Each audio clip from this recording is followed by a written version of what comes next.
Hi mga Maries! Good morning! Again, this is CJU and welcome back to my channel. So mga Maries, again, It's another day to play with me.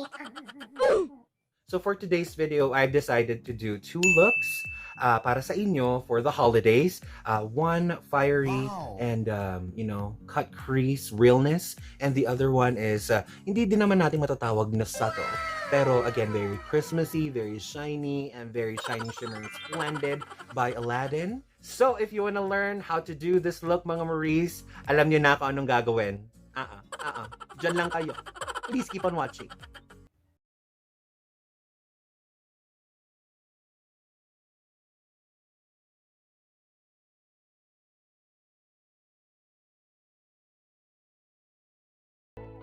So ayun na nga mga Maries, Merry Christmas. So for this look, if you saw my intro, yun yung look na i-achieve natin ngayon. So half ng face ko magiging red, half ng face ko magiging green. I mean yung eyes ko. Para lang magkaroon kayo ng dalawang options kung anong gusto niyo gawin for this coming holidays pag aattend man kayo ng Christmas, or if you want to be different, then you can do both looks. Yeah, let's start. So right now, what I'm going to use as my main palette, na-mention ko na tong palette na to. Actually, nagamit na natin yung isang shade dito sa palette na to. Doon sa nakaraan kong video, which is the cut crease video na nakakasugat. I hope you like that video, mga Maries. So if you haven't watched it yet, I'll go ahead and link it in the description below para naman ma-check out nyo yung video na yun. I thought of this one, which is two looks in one tutorial. And right now, we will be achieving that look for today using the Meet Your Match Eyeshadow Tray Color Board by Beauty Glaze. Ito na yun. Beauty Glaze. Makakailang parinig pa ako sa inyo. Anyway, to start off this video, let's put on our base shade, which is this shade right here. So alam nyo na yan, pag tumitingin ako dito sa baba, andito yung aking mirror na unicorn. Back, sabi nga ni Dor. Right now, we will be moving to the second level of this makeup tray. Let's start off with this orange shade. This will serve as your transition shade. So ilalagay ko yan sa crease area.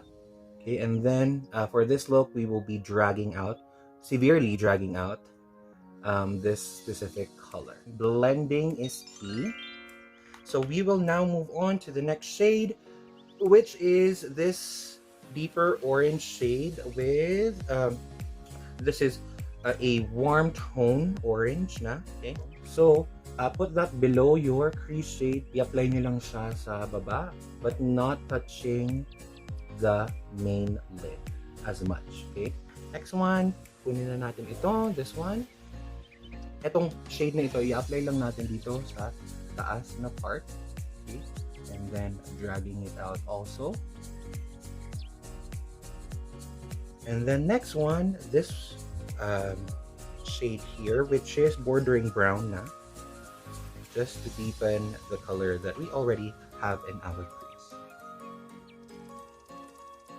And then we will get our other palette, which is the first palette that I ever used with. This is the Beauty Glaze Perfect Neutral. This one, alam nyo na yan. And we will get a very deep brown one, which is in this case, yung name is Scarlet. Okay? Ito yung pampadeep natin ng colors na nilagay natin dito sa ating mata. Kung nanonood talaga kayo ng mga videos ko, ano ang nakalimutan kong ilagay? They ask you how you are, you just have to say that you're fine when you're not really fine, but you just can't get into it because they would never understand. Charot, syempre hindi kayo magsasalita.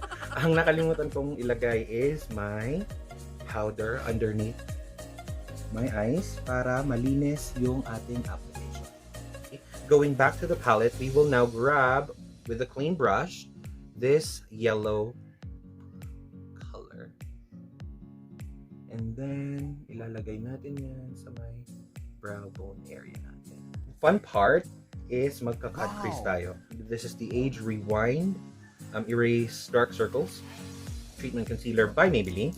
Magka-cut crease tayo. So, Again, mag-umpisa tayo dito sa pinaka-center. Sorry, kailangan kong gamitan ng mirror ito. So, mag-umpisa tayo dito sa pinaka-center. Like so. Okay. Tapos, ever so lightly, magdo-draw tayo ng line hanggang doon sa dulo.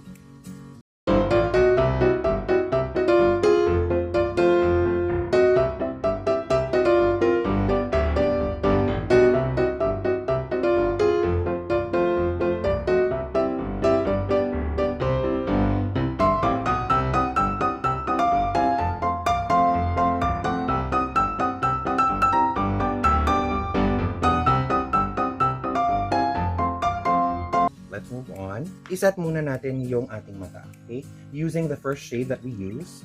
Let's go back to the shade, yung unang ginamit natin sa base shade natin. Okay?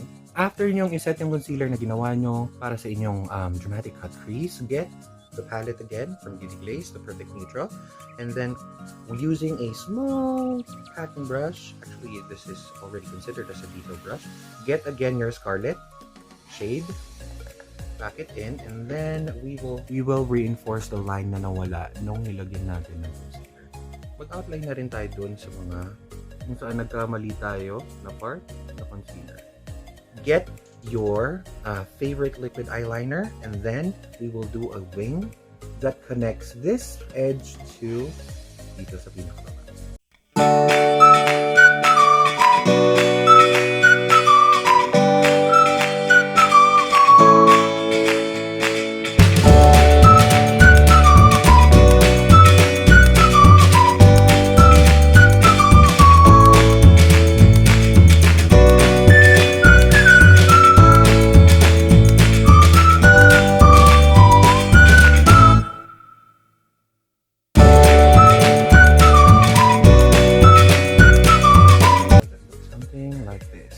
Next step, get your black eyeliner, and then it's time to tight line. Tight line sa taas, tight line sa baba. All the way. Okay? After yung mag-tight line, ganito yung itsura niya. Alam niya, get a bullet brush, tapos i-smudge it out. After smudging your eyeliner, we will be going back to our palettes. Now, only using the deepest shades. Yun yung i-apply natin sa mata natin sa baba. It look something like this. Okay? Siyempre, what is CJU without any sparkle, diba? So, kukunin natin yung this shade, which is a metallic shade. This one, here, this one. And then, yan yung ilalagay natin sa inner corner natin. Using our finger.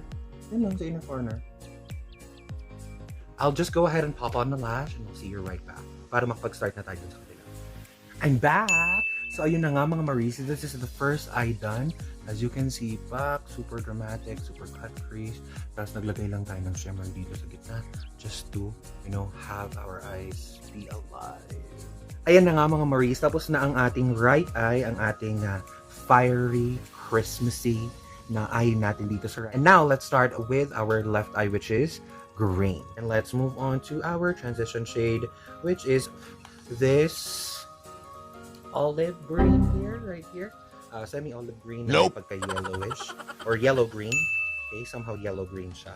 Okay. And then, yun yung for this specific eye, we will do a halo eye. Okay? So, dito lang tayo sa edge na part at paikot hanggang dito sa dulo. Okay? So, after laying down your first color, it will look something like this. It's registering very green sa camera, pero actually it is yellow-green. So, let's move on to this shade here. Okay, this is just to darken the edges using the same brush. Okay, let's dip. And then, dito lang tayo sa may inner part or outer V ng mata natin. And then, ever so lightly connecting the bridge ng very sa light. And then, punta tayo dito sa may inner V ng mata natin. Next one, punta tayo sa pinaka-deepest shade dito sa palette na to or sa part ng palette na to, which is this one. Mag-focus lang tayo sa may loob ng mata. Okay? So, this part right here. Okay? Doon sa may, technically sa may lid space natin, umaabot siya sa pinaka-loob ng inner V hanggang sa may pinakalabas ng outer V. Now, let's go to our purple here right now. Alam ko, medyo may disconnect yung purple sa green, pero you'll see what I mean. They blend beautifully.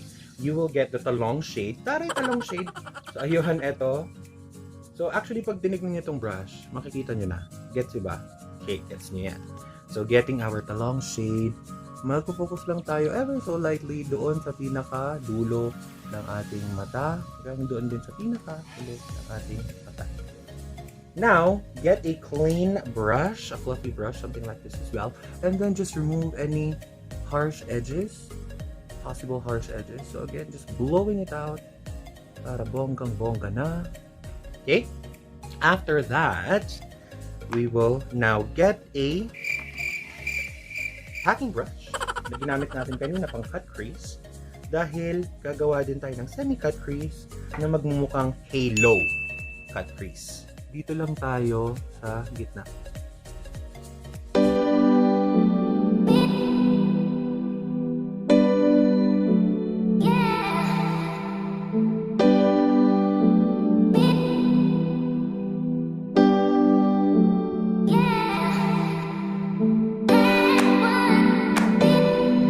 A very small packing brush, parang ganito.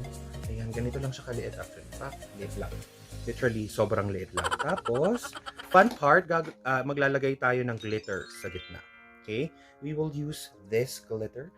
This glitter has a mixture of greens, yellow greens, olive greens, and dark greens. Okay? Kung saan natin nilagay yung concealer kanina, that's where we put the glitters. Kung saan tayo nag-apply kanina ng concealer, dun lang yung nilagyan ko ng glitter. Ikunin ulit natin yung palette, and then we will get something for our outer V, which is this yellow-green high reflect na shade. Just go pa. Lalagay lang natin yan sa edge ng mata natin. Magta-tight line lang tayo sa taas hanggang sa baba. Look something like this. And for this specific look, kailangan din natin maglagay ng liner closest to our lashes, dun sa taas. Get a clean bullet brush, tapos alam nyo nang gagawin, uunahan na natin yung black eyeliner, i-smudge na natin siya. Something like that. Alam nyo na kung anong nilagay natin ng mga deepest shades sa taas ng mata natin, hindi nyo ilalagay natin sa baba. So ayan, tapos na. Charot, hindi pa. Siyempre maglalagay pa ako ng lashes and I'll be right back. And mascara. This is our look for today. This is our holiday look for today. And all you have to do now is, alam niyo naman, kailangan natin to set this perfection in place. We will use this Fresh Skin Lab, again, setting spray. And again, bye-bye yan agad. So here you go mga Maries. Ito na nga ang ating completed look. This is it for today. I hope you enjoy this video. And if you do, before you go, please do not forget to leave a like, share, and comment on all of my videos here in YouTube. And again, do not forget to subscribe to my YouTube channel and to hit that notification bell para ma-notify ka every time I do upload new videos here. And para again, palakihin na natin ang pamilya ng mga Maries. And mga Maries, don't forget to follow me on all of my socials that I'll be linking in the description below, as well as the products that we used in this video. And again, this is CJU, and I'll see you tomorrow. Mwah.